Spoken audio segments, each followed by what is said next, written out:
Harry's navigating is going to kill me.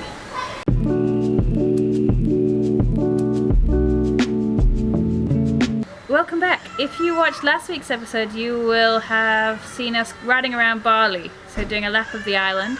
We got about halfway around, had to stop in for some repairs, and now we're hoping to be on our way again, but some German chap has ideas about which route to take.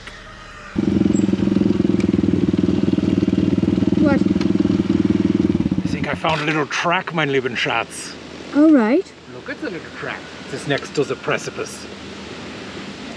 You can go down it. Yeah, we'll go and find the little track. See the little Hudam track. Okay.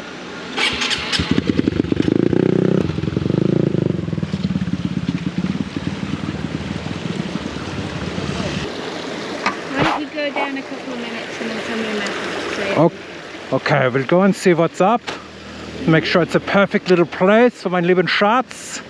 Then I will come and collect you and escort you down the path.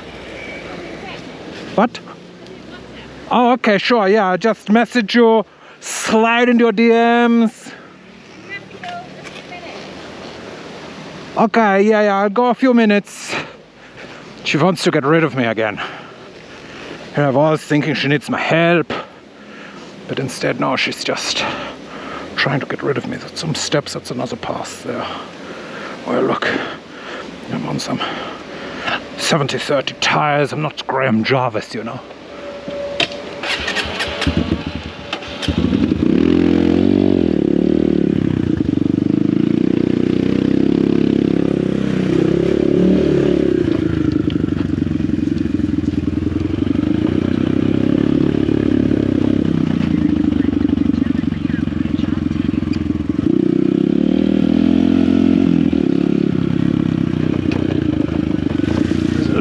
Down to a river. Oh goodness, that's steep.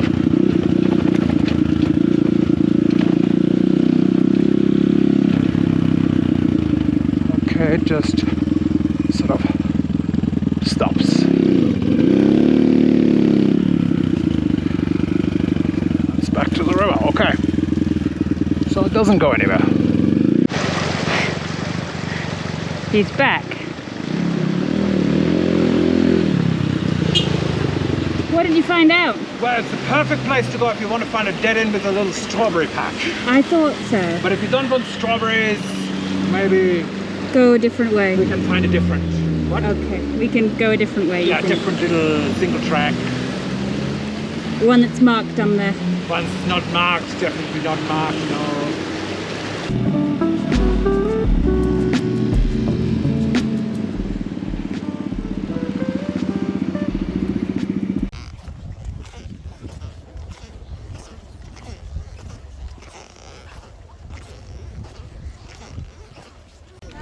We are at Ulun Danu Beratan, which means temple over the lake Beratan. And it is one of the most famous temples in Bali because it's stunningly beautiful. It's been here about 350 years. Of course, they rebuilt it more recently, but yeah, it's dedicated to a whole range of things. One of them being the goddess of the lake, who is responsible for lakes and rivers and all that sort of stuff, and also the three of the Hindu gods. Brahma, Shiva and Vishnu, who are, not in this order, the creator, the preserver and the destroyer, because they have this cyclical idea of religion. So it's what this temple really speaks to, which is why it was on one of their banknotes, we're not able to find which one, is because it speaks to the country Indonesian slogan of strength through diversity.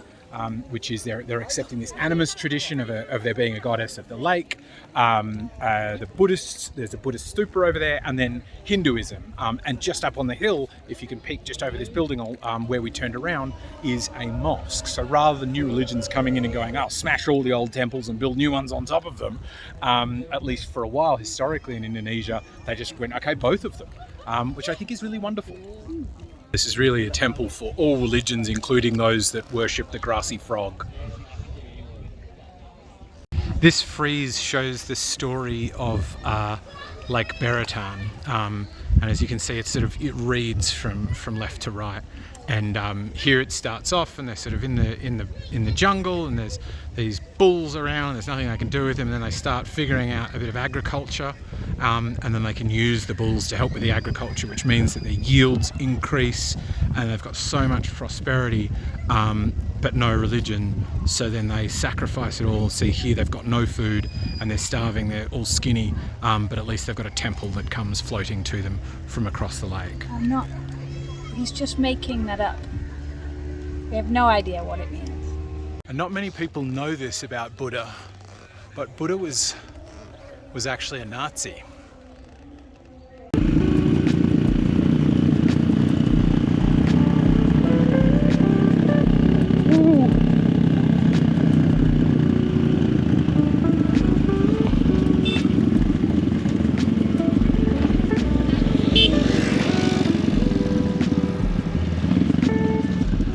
Nice view though. And that's us heading downhill into Kintamani, which if you've watched a couple of episodes ago, you may remember that we've already been there. At this stage, I just wanted to say thanks, by the way, for everyone who does watch so many of our episodes, who keeps coming back, who comments and keeps liking our posts, and of course who are subscribed. We do really appreciate it, and if you haven't subscribed, do think about doing that as well, and give this post a like and give us your thoughts below. Especially thank you to our Patreons, who are helping us massively, and we're staying in touch with while we've been on a bit of a forced hiatus because of the internet connection. So we appreciate those guys massively, and do think about it if you're looking at how you can support the channel. Anyway, back to the story of Kintamani. So we head down the hill to Kintamani for the evening, and they're quite famous for their hot springs. So I'm going to leave you to go down a water slide.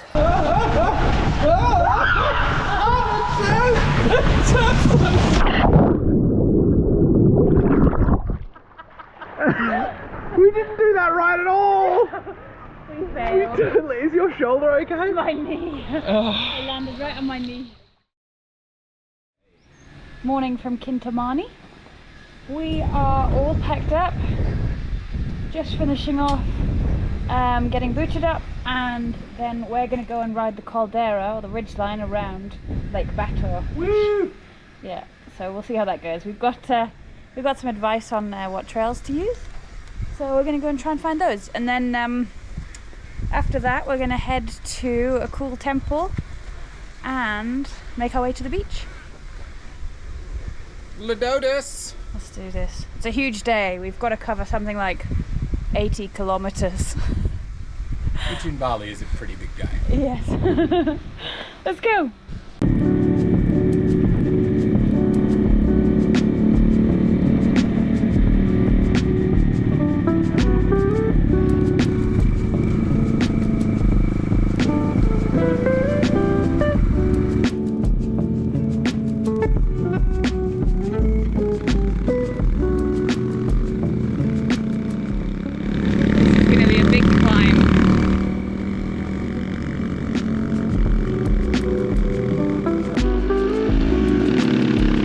These hills are absolutely crazy.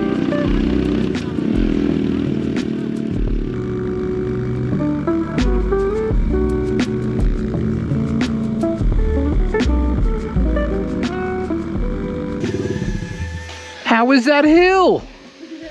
It's just like, we need to get over there, but there's a cliff in the way. Doesn't matter, you can stick asphalt to a vertical surface. Alright, we're going up there.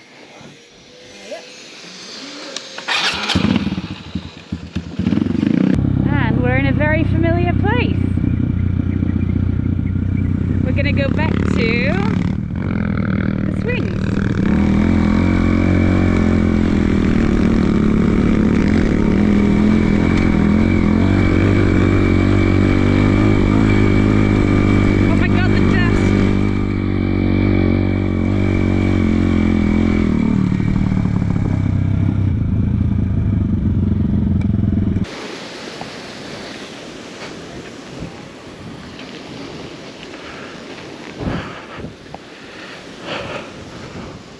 foot? I'm not going on that. It waggles. It's a waggly swing. Yeah, I just saw this, so I thought we've got to come up here again. Yes, exactly. I agree. So, we can look at our plan for the morning. So hopefully we can get all the way around this.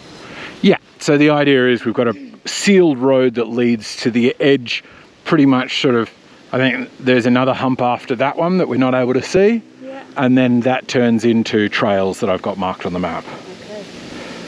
Yeah, just another kilometre. All right, shall we? Yeah, let's do it.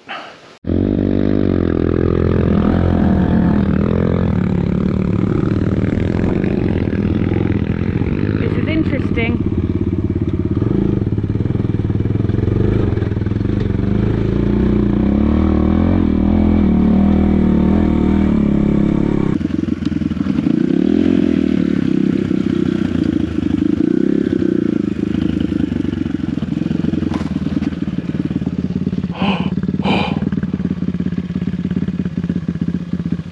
Okay.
On. This is completely sane.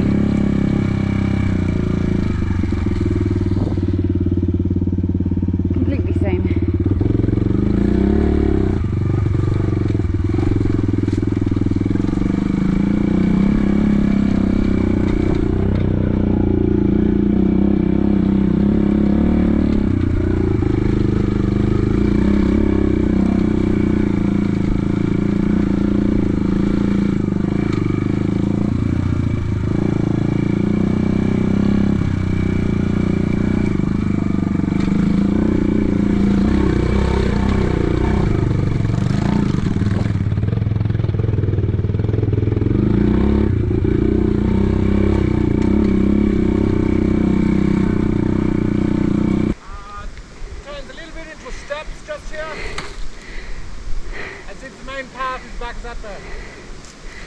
Okay. Just a little bit on the precipice right here.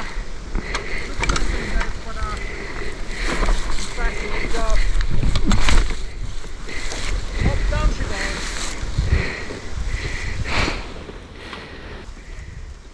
Do you want some help turning around, Suaik? No?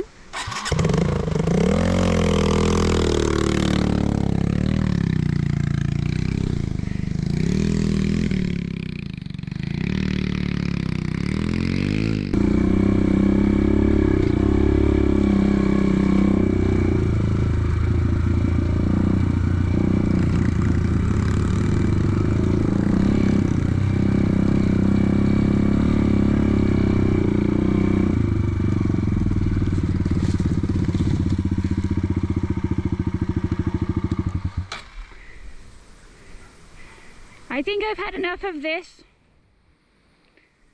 Okay. Don't see a whole lot of flat land in Bali.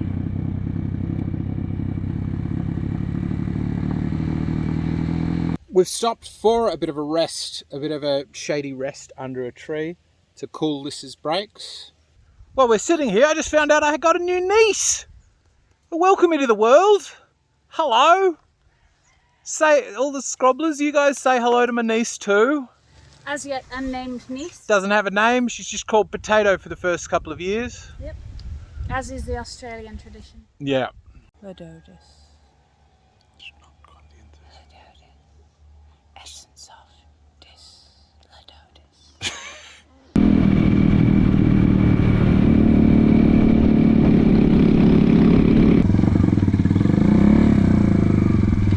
We've pulled up in a town called Talamban, and Liss suddenly was jogged of her memory. We were heading for Ahmed to do some diving. She went, hang on, isn't this the place where there's the shipwreck? So we did some Googling. Sure enough, it is. The USAT Liberty was wrecked just offshore here, swimmable distance from the beach. And it seems this entire town has popped up around the economy of having folks dive the wreck site. So we're going to have some lunch, and then we think we're going to dip in and check out a shipwreck, which is interesting and new. I've not done anything like that before.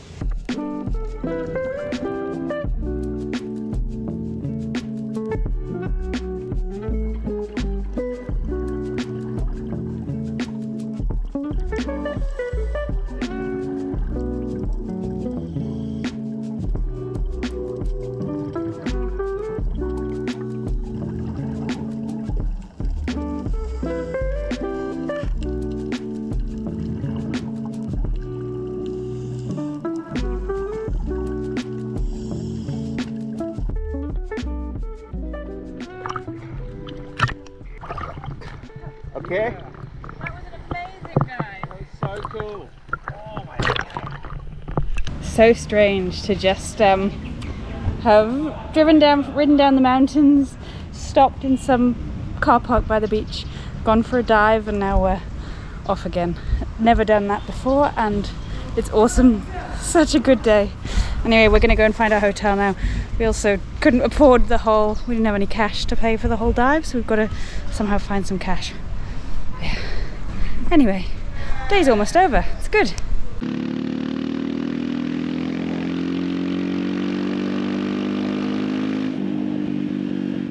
And that was us heading to Ahmed, which was where we were going to spend the night.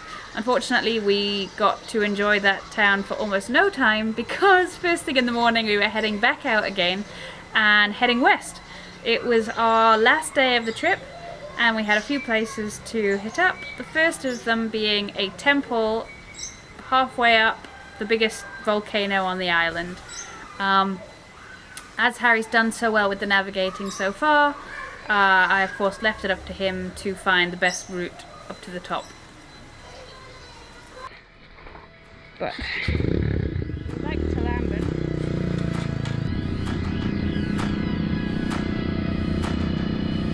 Reminds me of Tenerife.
Made it to the temple. Well, we haven't made it to the temple. Made it to the start of the steps towards the temple. Exactly. If you've been watching the streets, you'll have seen this all over Bali, and that is that they have statues with these black and white, usually, or other coloured sarongs wrapped around them. And we thought originally, oh, it's modesty perhaps, it's around the waist, but actually it's a Balinese idea that the statues have spirits inside them, So if you see a statue with a sarong around it, it means that, or a tree with a sarong around it, it means that they believe that there is a spirit that resides within it, and that keeps the spirit within the statue.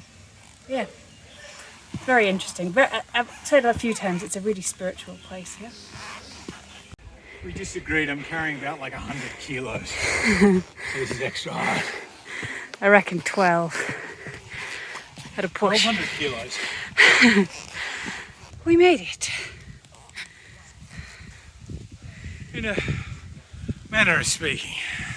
I'm really shocked by how quiet this temple is. It's just us and some people who are here to worship.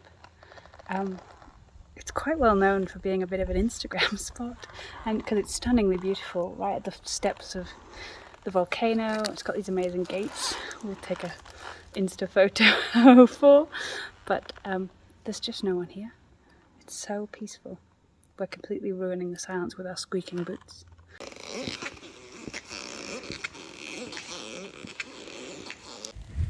Alright, time to walk backwards through a hedge. Time to get back down the step, and then we're going to go and find a coffee plantation.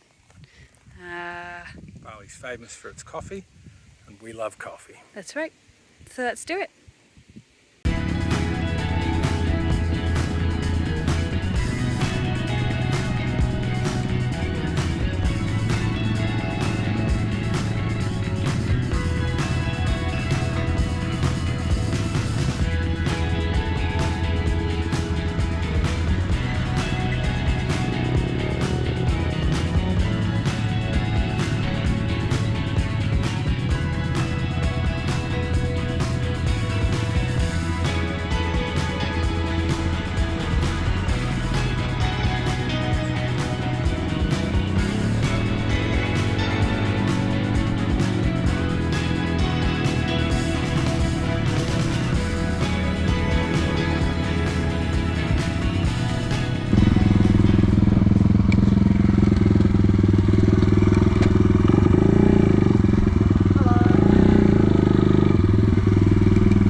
It's nice water back. Oh, thank you.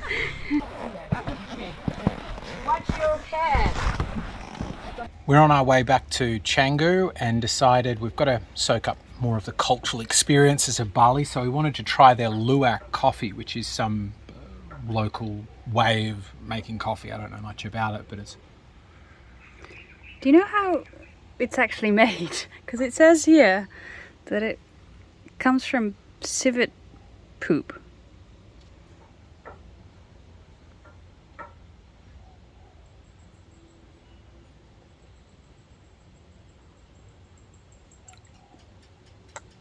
We're just joking. We did know what Luwak coffee was beforehand.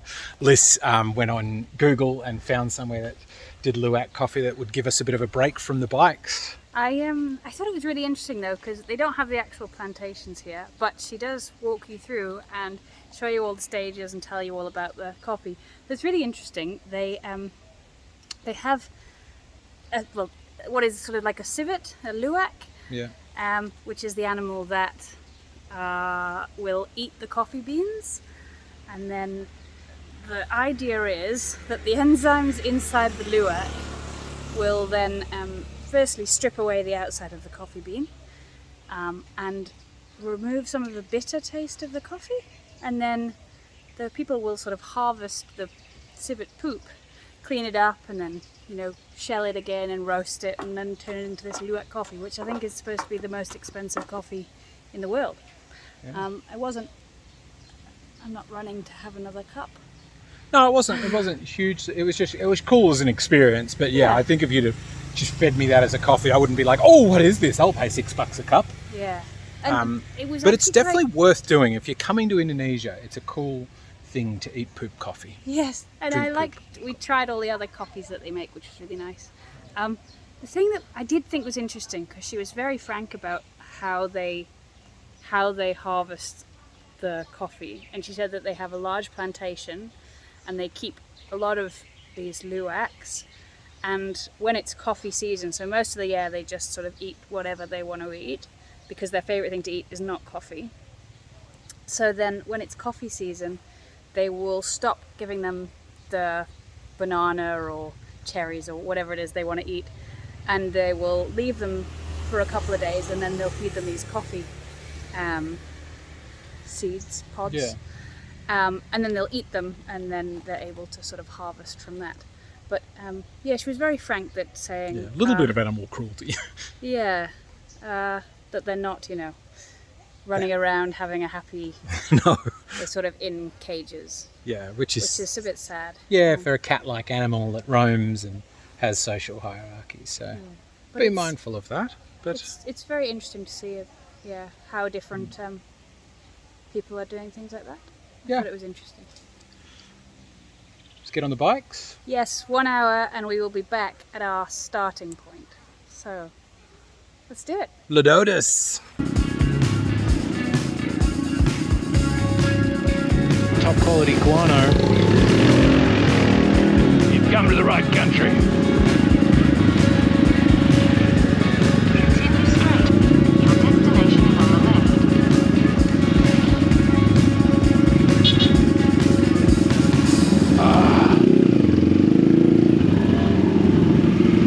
Oh my god.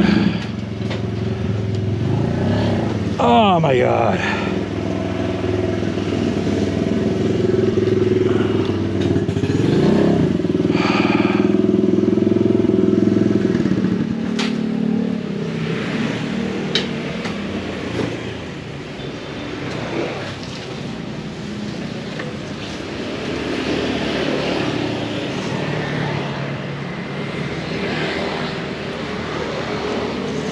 Nice. Would have been a lot squishier.